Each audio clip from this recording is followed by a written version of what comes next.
ഒരു സന്തോഷമുണ്ടായാൽ അതിന് പിന്നാലെ ഒരു സങ്കടം കൂടി ഉണ്ടാവുമെന്നുള്ളത് നിശ്ചയമാണ്. അത്തരത്തിലുള്ളൊരു വാർത്തയാണ് ഇന്നലെ വണ്ടൂരിൽ നിന്നും എത്തിയത്. പേരക്കുട്ടിയെ നേഴ്സിംഗിന് ചേർത്ത് സന്തോഷത്തോടെ മടങ്ങി വന്നൊരു കുടുംബം.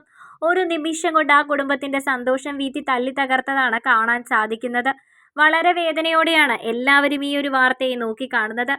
അങ്ങേയറ്റം നൊമ്പരത്തോടെ മാത്രമേ ഈ ഒരു കാര്യം ഓരോരുത്തർക്കും കാണാൻ സാധിക്കുന്നുള്ളൂ എന്നതും ശ്രദ്ധ നേടുന്നുണ്ട്.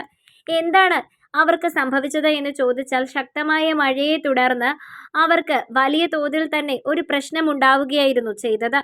വളരെ പരിചയമുള്ളൊരു ഡ്രൈവറായിരുന്നു വണ്ടി ഓടിച്ചിരുന്നത്. എന്നാൽ മഴയും റോഡിലെ തെറ്റലും എല്ലാം കൂടി ഡ്രൈവർക്ക് പറ്റിയിരുന്നില്ല.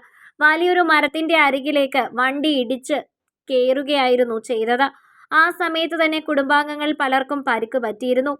ഇതിൽ തന്നെ മൈമുന എന്ന പ്രായമായ ഒരു ഉമ്മയെ ആ സമയത്ത് തന്നെ ഹോസ്പിറ്റലിലേക്ക് കൊണ്ടുപോയെങ്കിലും രക്ഷിക്കാൻ സാധിച്ചിരുന്നില്ല.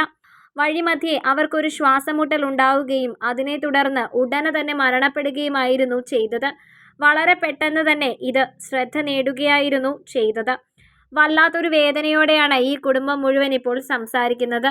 മൈസൂര് പേരക്കുട്ടിയെ നേഴ്സിംഗ് പഠിപ്പിക്കുവാൻ വേണ്ടി ചേർത്ത് കഴിഞ്ഞു തിരികെ വരികയായിരുന്നു ഈ കുടുംബം. അപ്പോഴാണ് ഇങ്ങനെയൊരു മരണം ഉണ്ടാവുന്നത്. മരണമല്ലെങ്കിലും രംഗബോധമില്ലാത്ത കോമാളിയാണല്ലോ. അതെപ്പോഴാണ് വരുന്നത് എന്ന് ആർക്കും പറയാൻ സാധിക്കില്ല.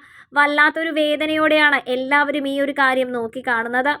സന്തോഷകരമായി പോയൊരു യാത്രയായിരുന്നു അത്. എല്ലാവരും വളരെ സന്തോഷത്തോടെ പോയ ഒരു യാത്ര.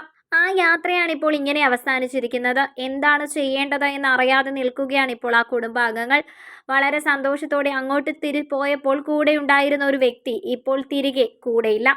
അതെന്തൊരു വേദനിപ്പിക്കുന്ന അവസ്ഥയാണെന്നാണ് ഇപ്പോൾ എല്ലാവരും ചോദിച്ചുകൊണ്ടിരിക്കുന്നത്. ആ അവസ്ഥ അത്രത്തോളം വേദന നിറയ്ക്കുന്നതാണ് എന്നതിനോടൊപ്പം തന്നെ വല്ലാത്തൊരു ദുഃഖവും വിളിച്ചോതുന്നു എന്നത് ശ്രദ്ധ നേടുന്നു.